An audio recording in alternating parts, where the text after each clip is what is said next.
Good morning, Tim. How you doing? Thanks for coming on the show. Man, I'm good. Thanks for having me on. It's great to have you. Funny Thank you. story. Um, I heard that you were coming to speak at our church, and my first thought was, why is the director of Nightmare Before Christmas coming to speak at our church? And because I thought it was Tim Burton. And I also thought it was Tim Barton. Everybody needs to know about James and the Giant Peach, right? I'm on a mission. But no, I watched you speak, and man, that was a phenomenal lecture on the historical story of the America's story. Obviously, that's what your book is, and then also just the Christian roots of that, and just the things that are not taught in school nowadays. Yeah, we know for obvious reasons why they don't want to do that, but it's like I knew that we had a Christian foundation, but after reading your book, I was like, wow, it was way more significant than I even thought to begin with. So, and the book I'm talking about, folks, is this one right here, The American Story. I highly recommend this book. It is, you really just made it come to life. So, yeah, we're gonna get into that in a little bit. But before we start, I had some icebreaker questions that I want to ask you. So we'll go through some of those, and then we'll get rolling. All right. So the first one is, can you talk about like a cool God story that happened to you, maybe you or someone close to you, where you were like, wow, that was absolutely God at work there? Yeah, there's a lot that I could go through. My grandfather was a pastor of our home church growing up. I actually worked on staff with him for a lot of years.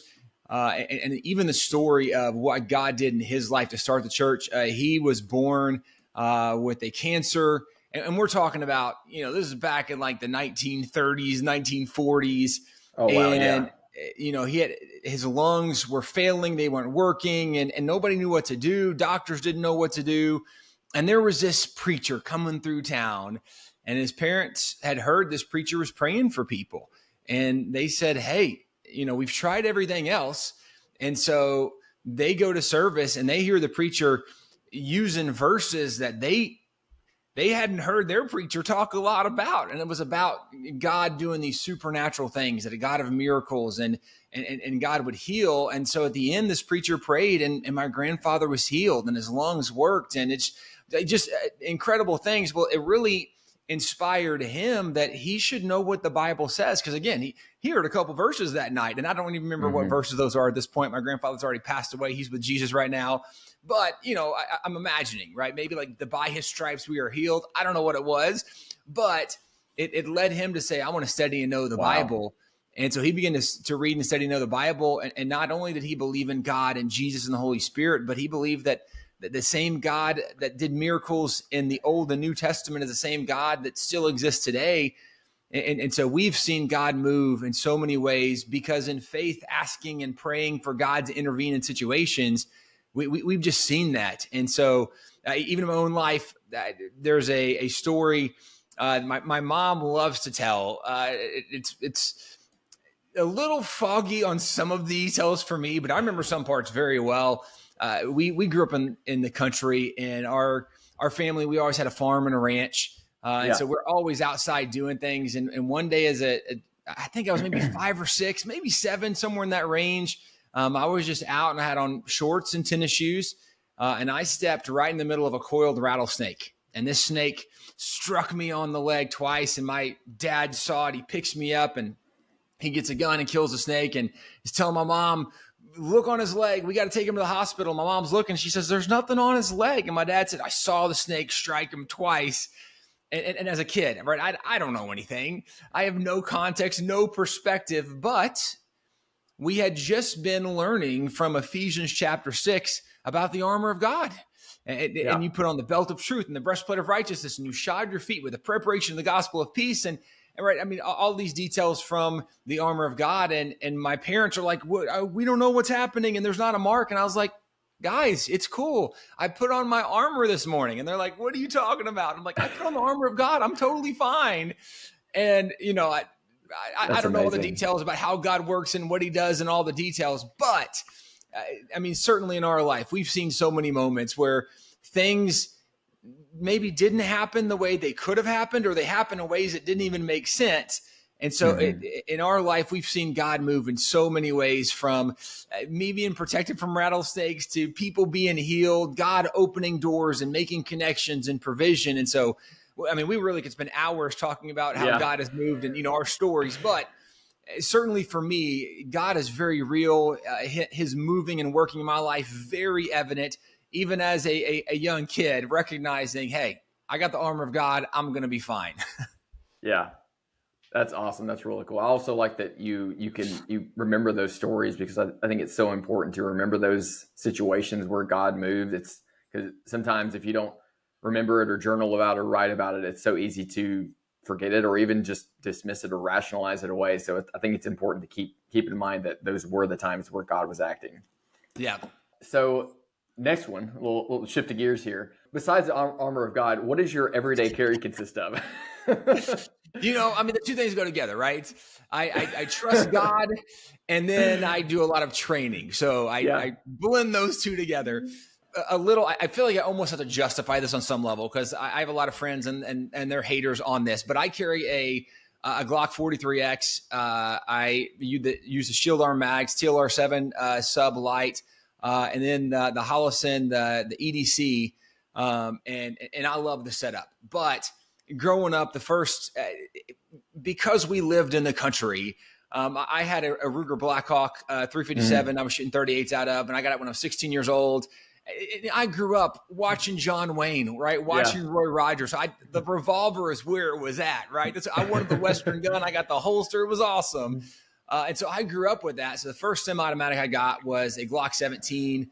I got it, 2003, 2004, somewhere in that range. And this is also back in the day when 9mm was a lot cheaper to get. And because we live in the country, I was buying the Winchester 100 round. Every week I was buying a couple of them, and I was shooting every week. And because we lived out in the country, it was wonderful. But out in the country, we have hundreds of acres. And so it's easy for me to shoot on my own property. Also, because we live on the farm, we had all kinds of gear to do cutting and welding. And so we had some steel plates. And so I'm cutting out my own targets. And so I make this incredible range, and I'm walking and shooting. It's so super fun. So I'm shooting thousands and thousands and thousands of rounds every month. And so I got used to locking wrist forward on that Glock. And so when initially there was just a Glock 43 and it's a single stack mag, and then the SIG 365 comes out and you have a double stack, right? And you're like, okay, this makes so much sense, because now I've got so much more carry capacity on it. But I try to do lots of training throughout the year. It's a super fun hobby, but I think it's also very practical and beneficial for lots of reasons. But I was going through a sim house with this 365, and I was doing just kind of on some of the targets because I was trying to go quick. And so I was just doing instinctual, like point out, press out and squeeze. And that 365, when I locked my wrist forward, that barrel drops down. So all my shots were so low, and I was like, I don't understand. And, obviously I should have been checking my front sights and doing a little better. But I realized I've just put so many tens of thousands of rounds through the Glock platform that it just makes way more sense for me to have a Glock that I carry, since that's what my repetition has been with so much. So I really do. I love the 43X, especially with the shield arm mag. So you can have a greater carry capacity. And I'm a fan of the Glock. And again, all my friends, they love to hate on me for having the Glock, but I love it.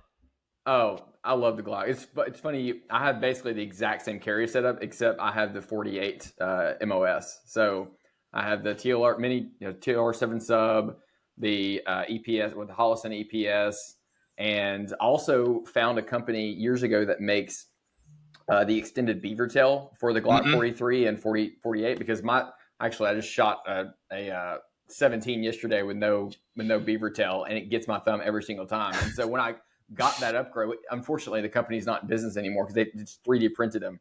But that thing, I shot it yesterday. Let's see. I was basically just trying to see, like, what can I push this thing out to, right? And I shot a steel IPSC target at 200 yards, probably like 3 or 4 out of 10. I mean, obviously, I'm not it's not 100% accurate, but I mean, even like 100 yards, I can get like 90% accuracy. Now, I'm so used to, I'm relatively new to red dots because my entire life when I've been shooting iron sights, I always shoot with target focus. And I've talked about this in other videos and podcasts. Like when I went to the military and even law enforcement, they'd tell me like, look at the front sight post. I'm like, what are you talking about? I'm looking at the target. Now I'm looking through the sights. I'm using it. I like to tell people I'm using it like a red dot, right? It's got that kind of ghost image with both eyes open. I wrote a whole article on this, but yeah. So but I recently got the red dot, and just having that, really finite, turn the brightness all the way down, and just that small little dot. Oh my gosh, it feels like cheating. It is a cheat code, right? Yeah. But I have another device that you may be interested in. Yeah, exactly. So my buddy, he created this, like the gas pedals for comp guns. Oh yeah. So my buddy created a folding gas pedal, and it fits in a concealment holster. And on any gun, I mean, it works on any gun, but particularly on small frame guns, it just gives you so much, especially with your support thumb forward. It gives you so much more control. Yeah, I'll share that with you later, but it's a pretty cool device. And that thing is, like I said, it folds up into the concealment holster. And also if you have like a level 1 holster, it will make like the tactile click when it locks in place. It actually improves that, because usually they just like lock onto the light or something, but this has like another point of contact, and you can retrofit and modify any like Kydex style holster to fit this device. So, but yeah, that's it. I'll share that later. Yeah, offline. Let's get into that a little bit. Yeah. So next question, if you could master one skill or ability, language, etc., overnight, what would it be? This device functions like a gas pedal on a competition gun when extended. But unlike those fixed gas pedals, the grip control is specifically designed for CCW and duty use because it folds up in the holster. It works great on all handgun sizes, but it's extremely helpful on smaller frame guns like the Glock 48. The grip control replaces the takedown lever and can be installed in just a few minutes without the need for an armorer. I got this device on my everyday carry gun and have been training, competing, and carrying it every day since then. If you want to get your grip control, then scan this QR code or click the link in the description. And your purchase will help support this channel at no extra cost to you. So thank you so much, and let's get back to the video. So default, right? I think either language or musical instrument are the two things that I feel like I wish I was better at. I took a couple years of high school Spanish. I have some relatives that are in Germany and speak German. And so by default, I feel like, man, I wish I was fluent in Spanish. I can get by-ish. It's really rough. But having a language would be awesome. But then growing up, I took piano for 8 years and then left it, played guitar for a lot of years. And I think the ability to sit down and just like concert pianist would be amazing. Yeah. So probably music or language would be the default. And if that was where I was going, I would say piano, maybe violin, because again, incredible instruments. And for people that are really talented with them, it's beautiful when they can play it. Or a language would be super practical to give me a little more ability in survival, communication, whatever else. Yeah. No, I like that answer. That's really cool. I think I would default to that too, like either like a language or some cool skill, like, playing the piano.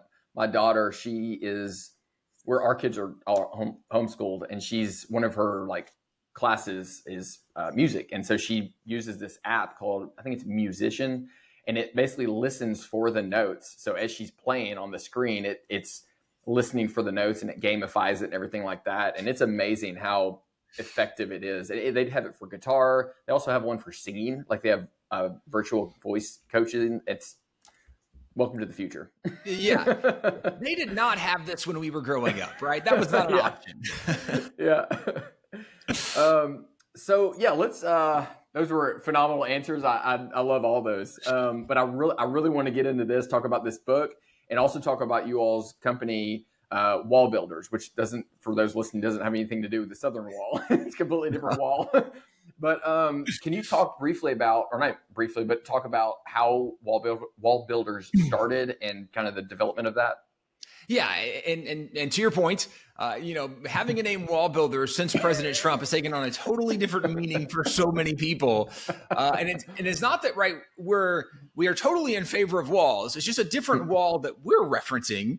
Yeah. But it comes from the Bible story, the book of Nehemiah, and Nehemiah was one of the Israelites when Babylon captured Israel, conquers Israel. They take the captives away. And Nehemiah is an Israelite who actually became the cupbearer for the king. And as his story unfolds, one day he's very sad. The king sees his countenance has fallen, and which seems like a super dangerous position to be in, right? That the king could easily be like, hey, get rid of this loser, kill that guy, bring in somebody else. Yeah. But the king liked Nehemiah and said, what's wrong? And he said, I'm so downhearted that my nation's been destroyed and our heritage is gone. I really wish I could rebuild it. And the king tells him, go do all that's in your heart. The king actually funds the expedition. I mean, it's an amazing story. Yeah. But Nehemiah is the one that goes back. He calls all of the Israelites who are willing, come live inside the city. He says, everybody, if everybody would just do their part, do what you can, and let's work together to rebuild this thing that's been torn down. And they worked to rebuild Jerusalem. People said, hey, that task is way too big.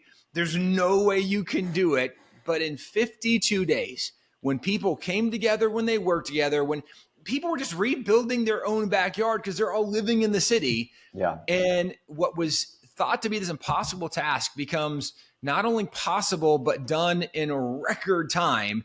Yeah. And my dad back in the 80s, 1980s, he really felt like this was kind of the challenge and call that God had placed on his life for America. Because even back in the 1980s, you could see the beginning of the moral decline in America. Because if you back up to the 1950s and 60s, if you ask teachers, what are the biggest problems that you're facing in school and in class? The answer from teachers in the 1950s and 60s were the biggest problems they had in school were kids chewing gum and talking in class.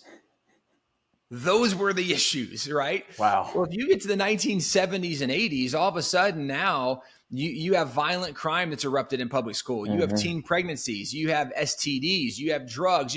A significant and drastic turn that took place. And my dad began to ask some logical questions of what changed. And interestingly, if you go back and study in the educational cycle and in public schools, where did that change happen? There was a flat line from all these moral behaviors, and flat lines are a little relative. There was a slight increase, but it was less than the population increase, right? So it's below the population increase, but basically, like you have this flat plane, but in 1963, it jumps like hundreds of percent and just skyrockets. In 1962 and 63 is when the U.S. Supreme Court ruled that prayer was no longer allowed in public school and the Bible was no longer allowed in public school because they said it violates the separation of church and state and you can't have those things there. Well, over the next couple of decades, and for example, in violent crime, there was a 664% increase in violent crime in public schools. Now, why would that be? Well, maybe because if there is no God, right, and all of a sudden, well, then we determine for ourselves what's right. Because if there's no God, there's no biblical standard, there's no 10 commandments, right? There's no thou shalt not kill.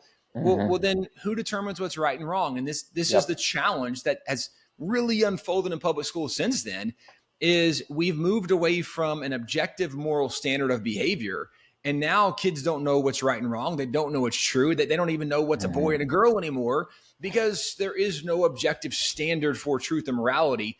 All that to say, this laid the groundwork and foundation for my dad to look and say, okay, we recognize that the walls of the spiritual, right, the metaphorical walls of our nation and America have been torn down. And he really felt God was calling him to go rebuild. And in Nehemiah 2:17, Nehemiah called all the people. He said, come, let us rebuild the walls that we may no longer be a reproach to the people.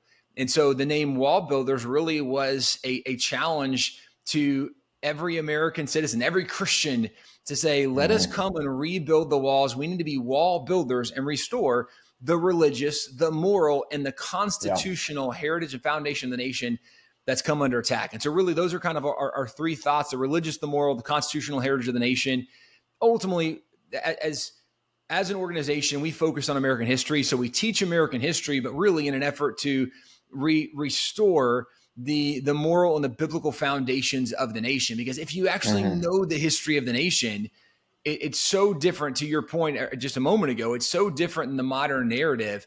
And if you go back in time and study it, you realize that the most significant influence in the founding of America was the Bible and was Christianity. So significant, the founding fathers said that America will not remain. America will not work. The Constitution won't work if you remove the Bible, if you remove Christianity.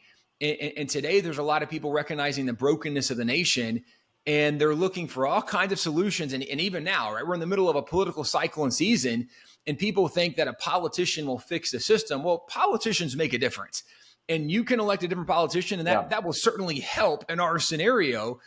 But a politician can only slow down the decay. That they can't fix everything that's broken. What we need is a restoration of the Bible and a return to the Christian principles that have allowed America to succeed so well for so long.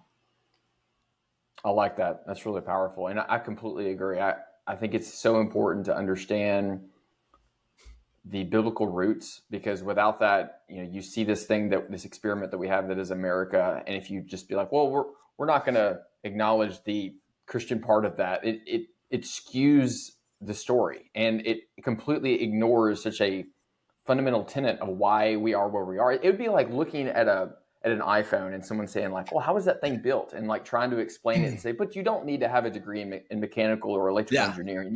You can do it without those things. It's like, no, you can't. Well, right. It will not work. Right. And I mean, how foolish it is to try to explain, right, the reality of America and exclude Christianity. It's like saying, hey, let's tell the history of Iraq and Iran and not mention anything about Islam. I mean, you're not going to really understand, right? Well, let's talk about Turkey. Let's talk about Northern Africa, but not talk about the influence of Islam.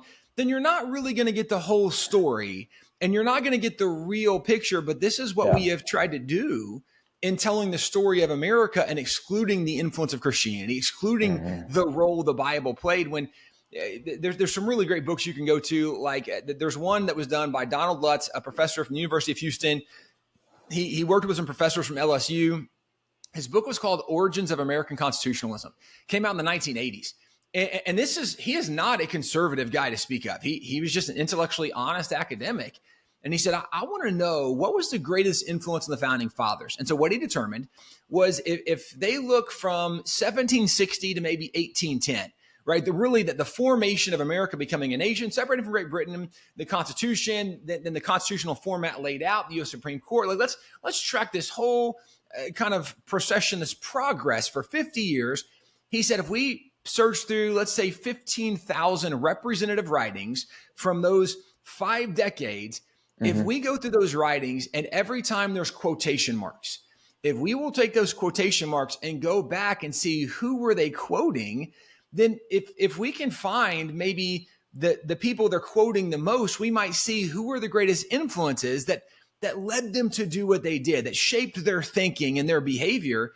And so they set off with this endeavor. He actually used more than a decade, used all kinds of grad students for this work and this project, working with other professors, other universities.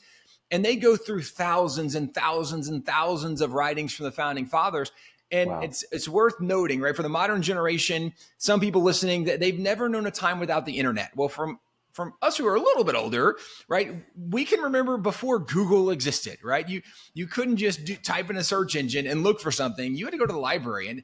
And so these are people doing extreme, extensive research. Wow. And at the end of years and years and years of research, he says, I think we have a pretty good idea of who the greatest influences were. And what's interesting, he said that the number one cited individual was someone from what would be considered the Enlightenment, Charles Montesquieu. He was a Christian Enlightenment thinker, right? So not like the secular Enlightenment, we don't need God. He was a Christian, but he was in that Enlightenment period. And Charles Montesquieu wrote the Spirit of the Laws, very influential. A lot of founding fathers quoted it. 8.3% of all the quotes they found in all of their letters and writings came from Charles Montesquieu. Second place was William Blackstone. He did Blackstone's Commentaries on the Laws of England. And third place was John Locke. He wrote the 2 Treatises of Government. And John Locke was 2.9%. So you start with 8.3% with Montesquieu, then 7.9% with Blackstone. Then John Locke's 2.9%, and then it drops way down. Well, those were the top cited individuals. However, it was not the top cited source. The number one cited source from the founders' writings was the Bible, with 34% of everything in quotation marks came from the Bible. And where it gets even more interesting to me, he says, we only included what was in quotation marks. He said, however, in reading their letters and their writings, we noticed many more references to scripture, to Bible characters and Bible stories and Bible examples than what were in quotation marks. And had we included those references, the number would have been far higher than 34%. Wow. You're talking about, at this point, what, 40+% of the influence that the founders are referencing and quoting in their writing comes from the Bible. So guess what the most influential thing for the founding fathers was?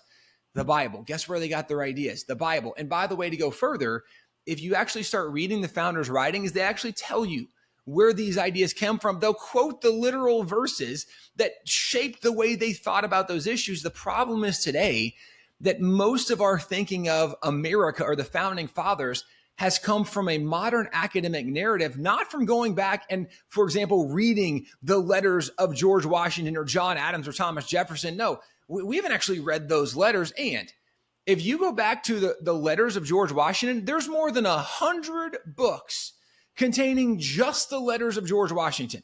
So this dude wrote a lot of letters, and he was pretty clear in a lot of areas what he thought, what shaped his thinking, his influences. And even if you go through, for example, his military career, the American Revolution, he actually encouraged all of his officers to go to church because he said, we need to set the proper example for our soldiers, because what is the most important thing for our soldiers is that they are good Christian soldiers. And he encouraged that all of them be Christian, because he also explained in other letters that we cannot risk doing anything that would offend the Almighty, because we are too reliant on his help in this endeavor. And without his intervention, we will not succeed. Well, that's not a secular guy. That's someone saying, we know we have to have God's help. Without God's help, we're not going to defeat the number one power in the world at that time, the Great Britain military. But again, even though this is very clear in his writings and letters, most people have never read their writings and letters. And so we form our opinions based on the modern narrative. And the modern narratives are not necessarily, and maybe even not usually, historically correct. But most people haven't taken the time to study history well enough to recognize how incorrect the modern narrative actually is.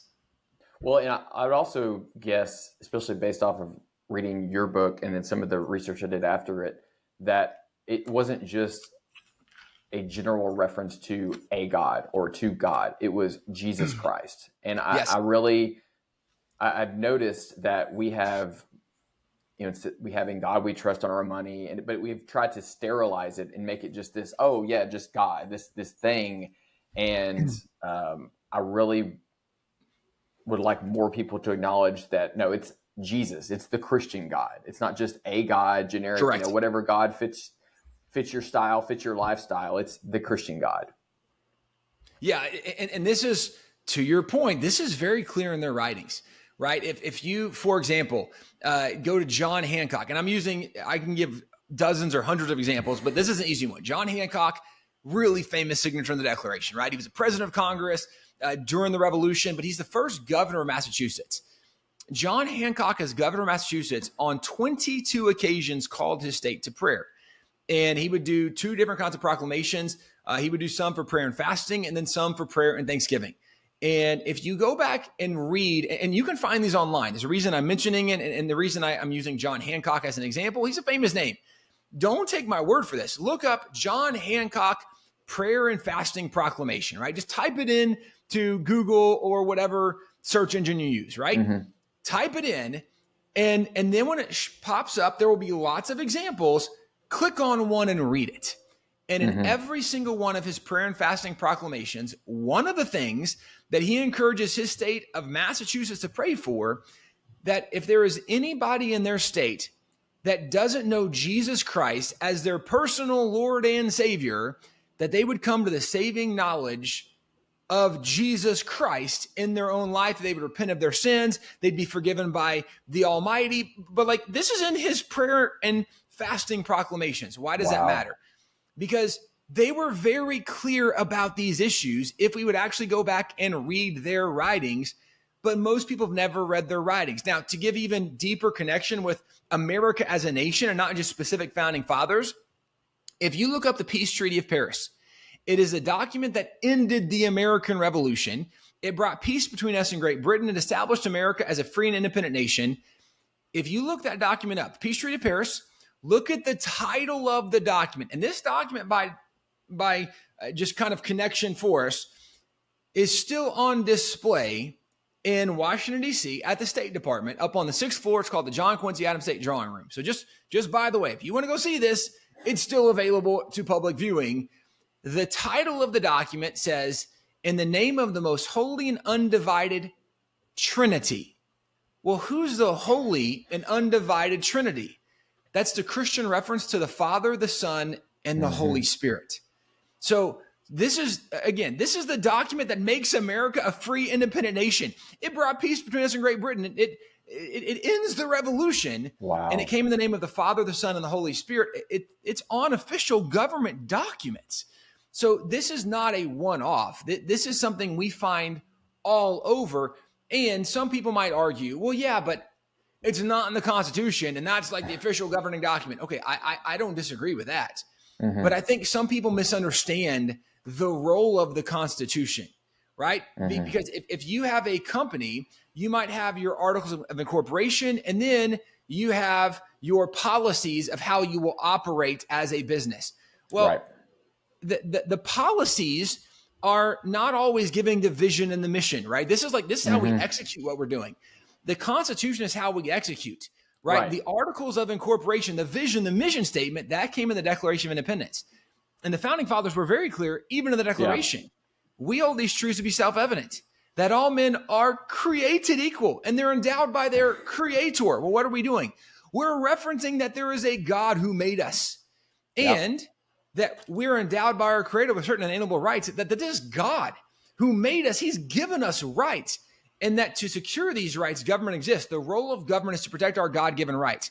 And so the Constitution says, well, how is the government going to protect our God-given rights?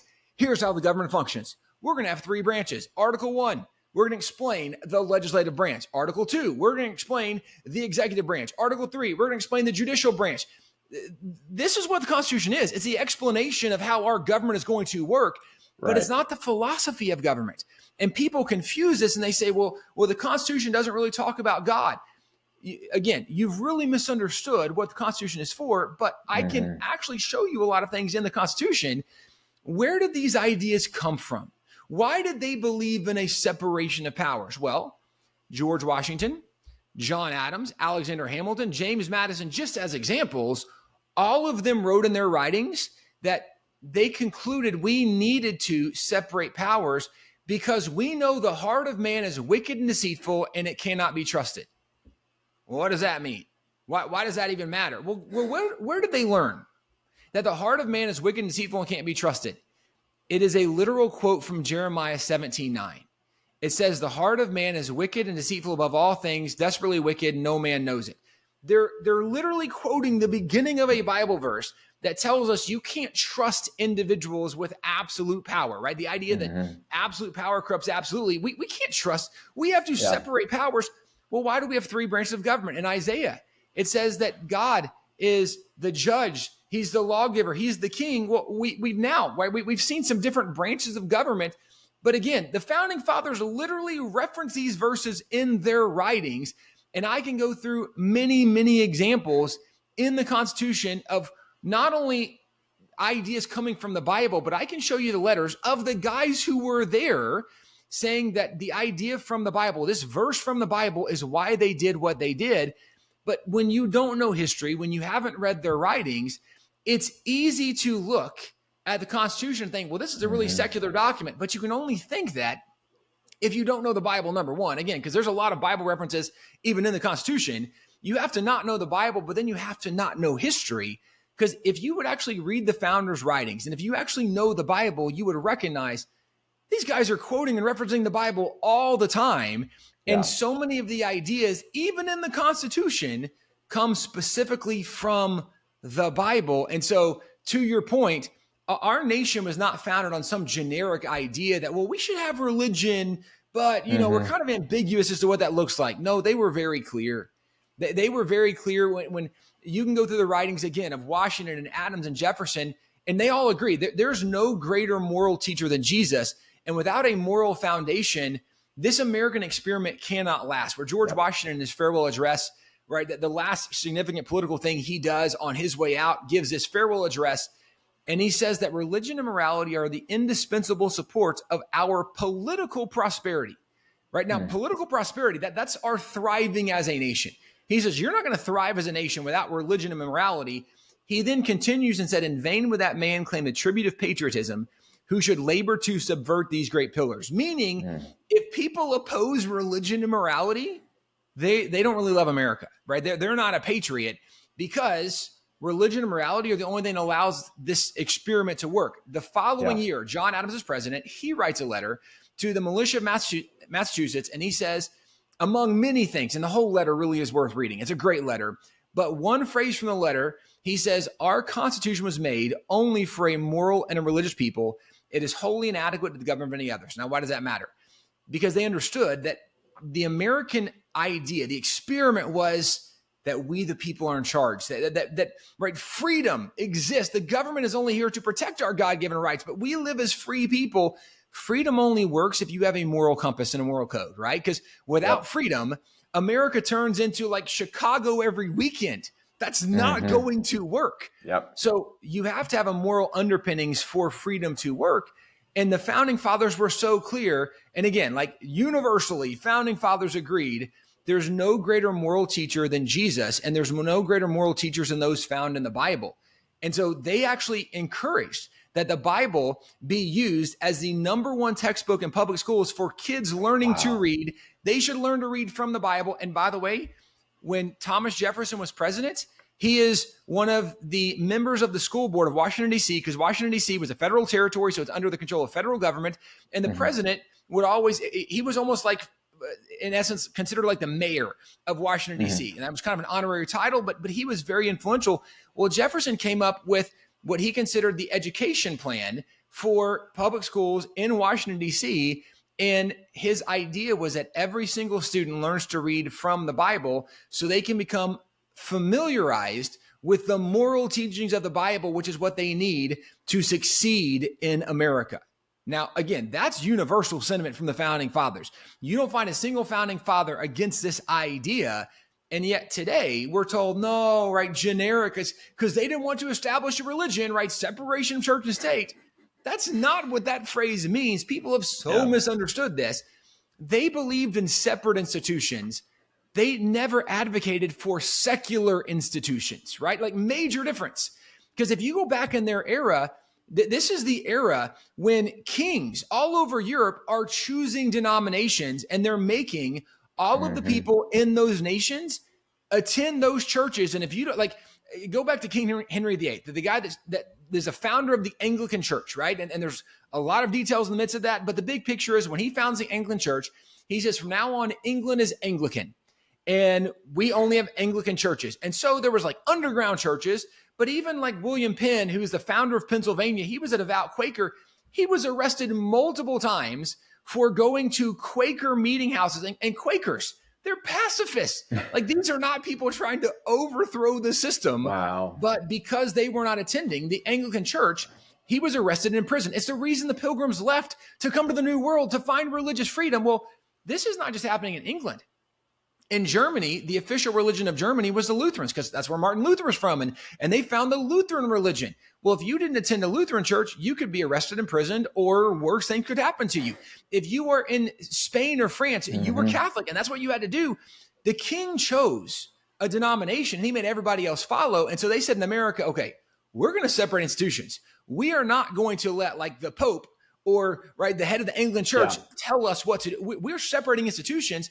But they never imagined they were going to secularize institutions, because they knew we need a moral foundation. And by the way, this is also a biblical idea, because if you go to the book of Exodus, Moses is the one that God gave all the law to. Well, Aaron was the one over the temple, the tabernacle, right? That's a church. You have two separate leaders, but neither of them were secular because Moses is getting all of the law from God. The idea was never to secularize institutions, but it was to separate. And today people say, nope, separation of church and state, as if that means that we're not supposed to have any kind of religion or moral influence in a government arena. Well, that's absolutely ridiculous and foolish, but that is what's being advocated today because we don't know history and we don't recognize every single founding father who became a governor or a president. They did prayer proclamations, calling on their states or calling on the nation to pray. Now, if the argument people are trying to make is, yeah, but the founding fathers wanted a separation of church and state. If they really believed in separating church and state, then why did they as a government leader call on the state or on the nation to a time of prayer if they believed in separating, right, in the sense of secularizing? You're not supposed to have religion in government. No, it's because we've misunderstood it. They did not believe in secularizing government, but they believed in separating the institutions so that the government is not going to force and coerce you of how you're going to live your faith and what church you're going to go to. But again, the idea was never to secularize America. And this is where, because we don't study history, we have bought into so many false narratives, not even realizing that we're believing something that's not historically accurate. No, absolutely. That was, man, you said so many awesome things there. I hope you guys were paying attention. We could just end the show there and we'll be good. But no, a couple things you said that, I was just, as you were talking about it, I was just thinking about like the juxtaposition between the leaders then and the leaders now, and how much the leaders then were not ashamed to talk about Jesus, not ashamed to talk about their faith. And even the leaders now, when they do it, it's going back to that sterilization. They sterilize it, and it's just general, so we're just going to pray, or, they're in our thoughts and prayers or whatever, but they don't ever get very specific. It's very rare to find, honestly, I don't even know if I can think of a politician off the top of my head who gets very specific. Yeah. And you can tell that they are specifically talking about Jesus Christ and the Christian faith. Well, and so Taylor, to your point, I'm encouraged on some levels because we're seeing more examples of this now than we've seen in the last couple of decades. But to your point, there's not very many. But like Governor Stitt in Oklahoma, strong Christian person of faith. Awesome. Governor Sarah Huckabee Sanders, Arkansas, right? Strong person of faith. And they will talk about Jesus. And of course, you're going to have people like attorneys from the ACLU who are like, you can't talk about him in public. And they're like, all right, you're ridiculous. Bring it. Like, I'm not scared of your lawsuit. But to your point, it's not the norm, and it used to be the norm. Right now, it's the exception. It's very rare. You don't see it very often. And if you go back in the founding era, like that's the norm. That's the way it was, where virtually every governor is doing this. It would be more unusual for a governor not to have times of prayer and fasting or prayer and thanksgiving than it would be for a governor to do it, because that's just what everybody was doing. And it does indicate how far our culture and our nation has shifted and what we've normalized and maybe even on some level, right, what we've even demonized, saying, whoa, no, politicians shouldn't be doing that. Why? Right? Because we bought into a faulty narrative. And maybe there's even some good-hearted people who would say, yeah, but right, Taylor, Tim, if we allow politicians to have religious beliefs, well, what if there's people who aren't Christians who have those positions, right? Like if we're saying maybe we should even have prayer in public school or the Bible in public school, what happens if there's people that come from a different belief system? Like, well, we don't want that to be taught. So maybe the best thing to do is not talk about it at all. Well, that's actually not a very solid biblical position, right? Where if you go back to, for example, when Peter and John in Acts chapter 4 and 5, they're teaching about Jesus, right? And they're told, hey, you guys shouldn't talk about Jesus so much. And they say, well, should we obey God or obey men?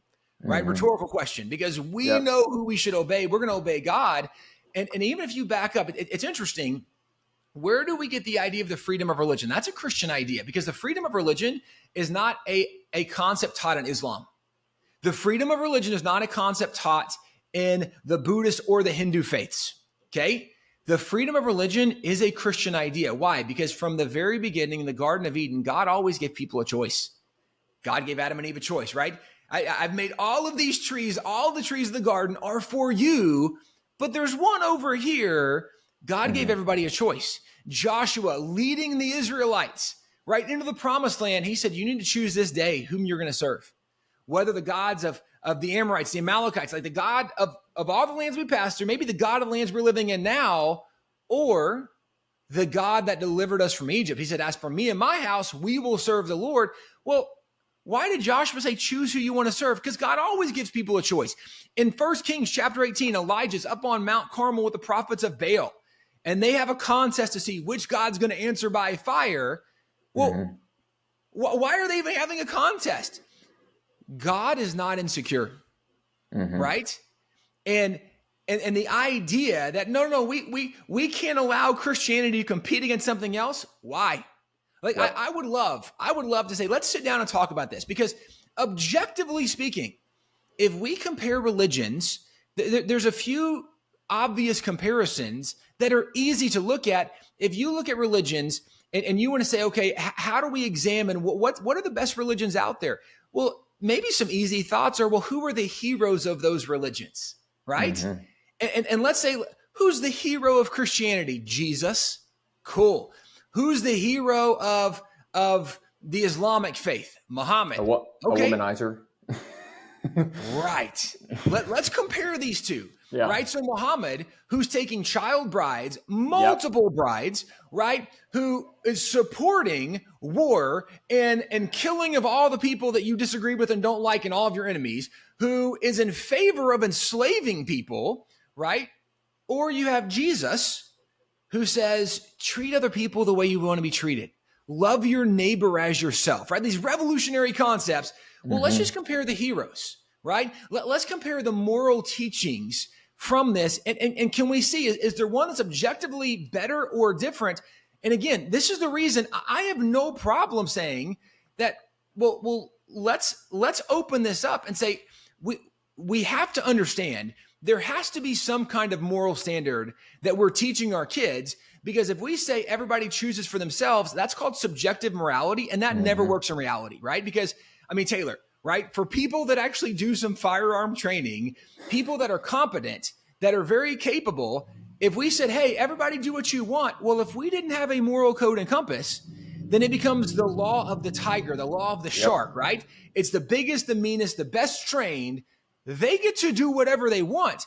Well, that's not going to work very well, very long, right? Because what happens if somebody's like, hey, rape is wrong, and somebody's like, well, I think rape is right. Who gets to be right? The bigger, the meaner, the stronger. That's not a good way to do this. Yeah. There needs to be some kind of moral objective standard. Well, if we need morals to live by, then really the only question is, well, where do we find the best objective moral standard? And there's never been a better moral teacher than Jesus. There's never been higher moral standards than those found in the Bible, found in the New Testament. So this really is not as complicated as we are making it. So for those who are like, no, we don't need religion in schools, well then what standards should we use to teach kids right and wrong? Like, it's not as complicated as we are making it, but we're pretending like this is the biggest moral dilemma there's ever been. I don't think we've critically thought through this well enough when we're coming up with that conclusion. I completely agree. I think it's very tempting for Christians who maybe tend to be more libertarian to think in terms of like, well, yeah, we need to not have that because everyone just needs to do what they need to do. And it seems to be very tempting in that mindset to, especially like on topics like abortion, to be like, well, I'm going to argue abortion without referencing the Bible. And I used to fall into this camp of thinking, okay, well, if I ever encounter someone who's not a believer and I use the Bible or to argue for pro-life, then they're going to discredit that. Well, it's like, okay, well, obviously, right? So you have to start at a lower level of analysis. And that lower level is whether or not, like, where did this come from? All of this come from, right? Let's talk about creation. You can't piggyback on those lower levels of analysis up here if you disagree down here, because you're obviously never going to agree. And so starting at those first principles is important. And it's it takes longer, right? It takes longer than using something like, what is it? The SLED argument, size, location, education, development, which that works on a pig. I had a guy from Abolitionist Rising, which is an abortion abolitionist. Yes. And he was talking about even like the pro-life movement, how oftentimes it's just, there's so many faults with the pro-life movement where it's like, guys, like we just need to abolish abortion, criminalize it, abolish it, get rid of it. Don't give the devil any sort of quarter whatsoever. But yeah, what you're saying is it's so obvious is that's what we need. We have to have a moral foundation. And that moral foundation comes from somewhere, because without it, it's Darwinism, which that's where all this started, right? Whenever Darwin said we're from animals, it's like, oh, okay, we're from animals, so there's no more God, and that you can just kind of point it back to that location. Yeah. Well, Taylor, I would also add, like in the context of this thought, if you go back prior to 1980, do it just a quick, anybody listening, like just a little quick research. How many school shootings were there prior to 1980? And how many of them have been from 1984? Now, 1980, I'm using on purpose. Now, we also could talk about prior to 1980 that there was a time when fully automatic weapons was legal for individual citizens to own, right? Yep. In fact, if you come even into the 1980s, like it was very, very normal in the 1980s that boys in high school would have their shotguns sitting in their truck window, right? Have their deer rifle, have their 22, like loaded guns at school with them, windows rolled down. Like anybody can access these guns, and nobody sold the guns. There weren't school shootings, but in 1980, there was a case, Stone v. Graham, and it was Kentucky had passed a law that required the displaying of the 10 Commandments in every school, in public school in Kentucky. And this case was challenged by an atheist, went to the Supreme Court. The Supreme Court said, yeah, you're not allowed to display the 10 Commandments in public school anymore. Now, again, why does this matter? Because the 10 Commandments is where we get the idea that we're not supposed to murder other people, right? We're not supposed to go around killing people we don't like.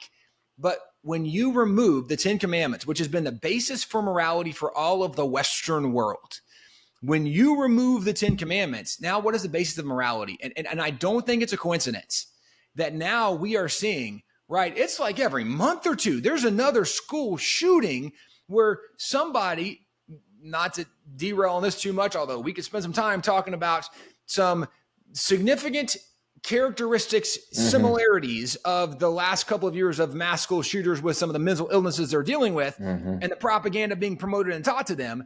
But what is worth noting is you see that they don't have a core belief value system that teaches them that murder is wrong, that taking innocent life is wrong. Well, when you remove a moral standard, again, like it's just worth noting, prior to the 10 Commandments being removed, there's like one example of a mass shooting from a school. Wow. After 1980, it's hard to keep up with them now, right? Because we've removed a moral foundation. And, Taylor, talking about just kind of going back to the basic principles, it's so true.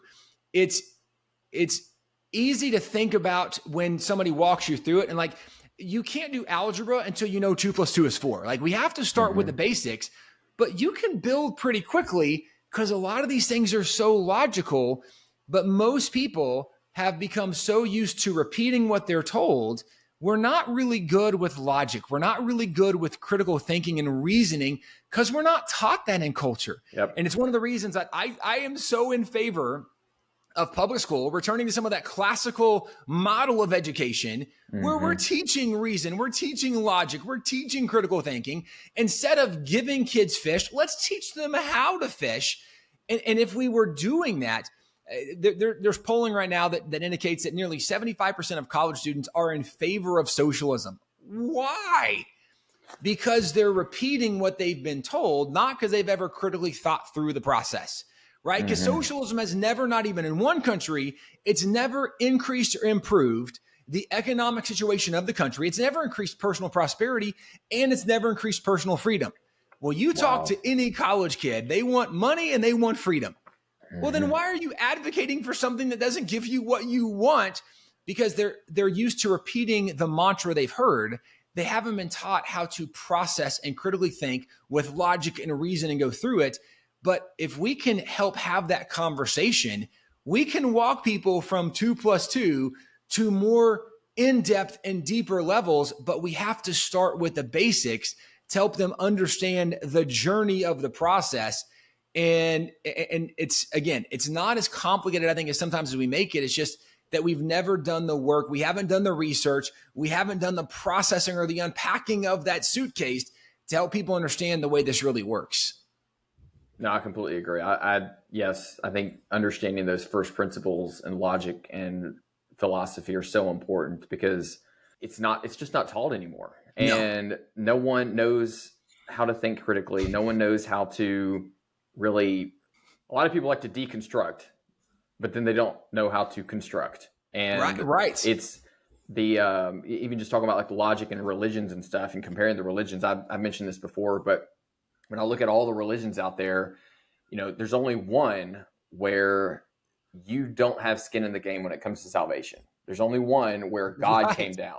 And if you think about it in mathematical terms with a division, if you have anything in the denominator, right, that's it's basically a comparison. And so if you think about God is the denominator, and if you have infinity in the denominator, anything divided by infinity is zero. So our works are the numerator, God's the denominator.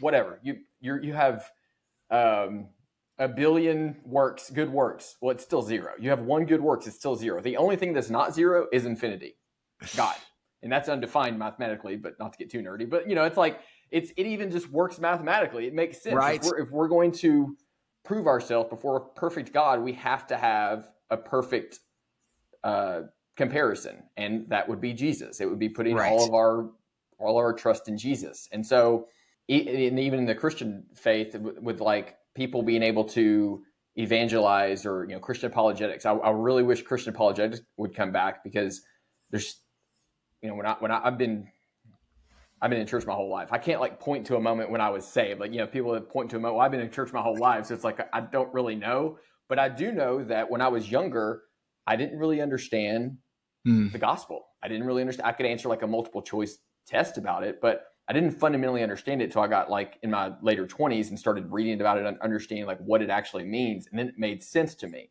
But I think, especially in the South, pastor sometimes says we have more Christians than people. But I think it's true. It's like it's just ubiquitous everywhere, and no one really has to think critically about it. And so, I love what you said earlier too about how they used to use the Bible to teach people how to read, and when you inculcate that at an early age, then that just grows into something much greater than just saying like, well, we're just gonna sequester this to Sunday, and then the other 6 days of the week you're just going to learn about whatever the government, or 5 days, you're whatever the government wants you to learn about, which separation of church and state, even though we don't understand that.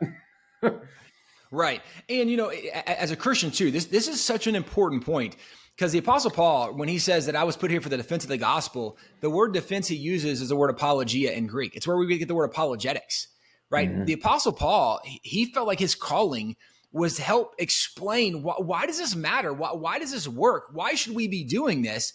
And for most Christians, we don't as a group really know what we believe, and we certainly don't know why we should believe it. And it's one of the reasons that also when we see the numbers of kids that go to college professing Christianity when they go, and they will have denied the faith before they graduate. And it's an astronomical number. Yeah. And it's because they weren't grounded in the faith. They weren't rooted. They didn't actually know, why does this matter? What is the answer for this? And there's a lot of logic behind it. But I think Christians, and even, Sunday school is not as much of a thing anymore as it used to be. It used to be every church would do Sunday school. Now we've shortened services, and we've tried to make it as user seeker friendly as possible, so everybody has a good time. And there's not the depth of the word there used to be. But one of the traps Christians have fallen into is very similar to what happened in education. If you go back to the early 1900s, when progressives take over education, this is also when you have the second industrial revolution. So you have all these factories, right? These kind of assembly line things are happening. Rockefeller starts the very first ever educational foundation, very first one. 1903, he put $1 million in. By 1907, I think it was like $47 million, something that he had put in. And that was millions back then. So that's like $1.5 billion today. He puts in, and he's not just tax sheltering this. Like he really wants to change education. And part of what he does is the guy who actually runs it, he's on record. He says, we don't need schools that produce better philosophers, better poets or musicians. And he goes through this whole list. Like, we don't need all these skilled, talented people in areas. He said, instead, we need better workers for our factories. Mm-hmm. Now, what does that mean? It means they want people that when you're on an assembly line and they're like, hey, screw this nut and bolt together. They're not saying, hey, excuse me, sir, there might be a better way to do this. They're like, no, I don't need your ideas. I just need you to do what you're told. Well, this is part of the change they want to bring about, that people would just do what they're told. So they begin introducing new concepts in education. Part of the new concepts they introduced was part of the new teaching and testing methods. They introduced concepts like multiple choice, true, false, and fill in the blank. Prior to the 1920s, those things never existed.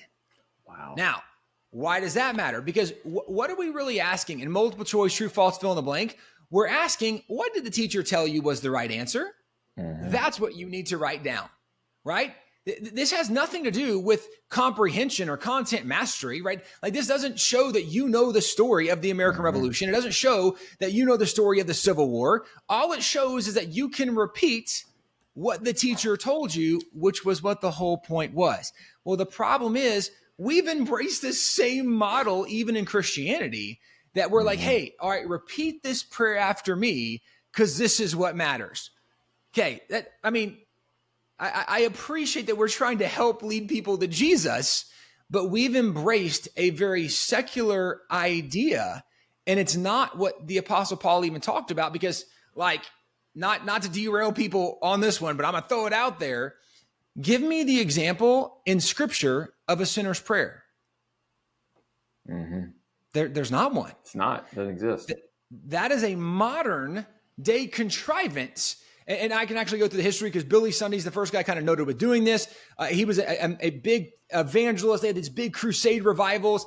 And he wanted to know, how effective is our ministry? How many people are we reaching? And they said, well, what if we have, right, instead of just having people come to the altar and make themselves right with God, what if we had them just repeat a prayer and you lead them in the prayer, and afterwards we can have them like raise their hand and we'll count them, or we'll have them fill out a card and like we can count how many people repeated this prayer after you, and then we'll count and we'll know how many people did this. That was the introduction of the sinner's prayer. And it was really just a way to be able to count to see how effective the ministry was, which, as someone who's a student of the Bible, I remember a time when King David wanted to know how awesome his army was. And he's like, let me number my army real quick because that's why we're victorious. And his military commander was like, sir, it's a bad idea. Like, your victories don't come from the size of your army. It comes from God's on your side. And David's like, I don't want to hear it from you. I want to know how big and tough my army is. Go count them. And he did this against counsel, and he counts them. And at the midst of them being counted, not only does God speak to him, like this visitation comes, and he's like, you and your hubris and your arrogance thought that your victories came not because of God, but because of the power, the size of your army. God's like, destruction's coming on you. Now, this is not an exact parallel, but it always reminds me of this, right? When ministries are going to count how effective their ministry is, not by how many people they've discipled, but by how many people they got to repeat some words after them. Jesus said, go make disciples of all nations. Like, the better metric to measure is discipleship. Discipleship is a really hard metric to measure, right? It is. But that's a much more significant and closer calling that we should be measuring, because that's actually something that God told us to do, not repeat a prayer. And again, this just goes back to, even as Christians, we've bought into this mantra that is a similar mindset of what progressives have done. And it's not encouraging people to think. It's not encouraging them to use their mind. It's not actually teaching them and training them in the process. It's having them regurgitate something that is not even the best biblical reflection of what we should be learning or doing. And this is where, again, this goes back to like this apologetics idea. Paul said, I've been put here for the apologia, the defense of the gospel. as Christians, we got to be working to make sure that we can defend the gospel, where the Apostle Paul said we should always be able to give a reason for the hope that is in us. When someone's like, dude, why are you a Christian? Well, how well can we answer this? Or, hey, as a Christian, why are you against abortion? Like, why do you say that only a man and woman should be married? Like, what's the deal on that? Like, are you hateful of other people? Are you intolerant? How well can we answer the questions? Because we should be able to. We should be able to answer it very well. No, it's actually because I want the best for their life. And I know that what God made was the best. God came that we may have a life and have it more abundantly. That's what Jesus said. It's a thief that comes to steal, kill, and destroy. And like, I want to be able to explain and walk people through this process. And too often as Christians, we don't know what we believe or why we believe it. And this is where I would encourage, like, not just with American history. We focus a lot on American history at Wallbuilders because we recognize if we knew our history better, we would recognize what made this nation great is the biblical, the moral, the Christian foundation. So like, even when Donald Trump had this slogan in 2016, make America great again. Like, I love that slogan, but I understood, like, you can only make America great again if you know what made her great in the first place. Yeah. And what made her great in the first place was a biblical foundation, was a people that had a moral code and compass shaped more by the Bible than by anything else. And if we don't return to that foundation, to that moral code and compass, then we will never make America great again. We can choose different politicians, elect different leaders, but it really comes back to the church, to Christians, to Christianity. And this is where we feel like our calling is at Wallbuilders, is that we've been called to rebuild that wall, hence the name Wallbuilders.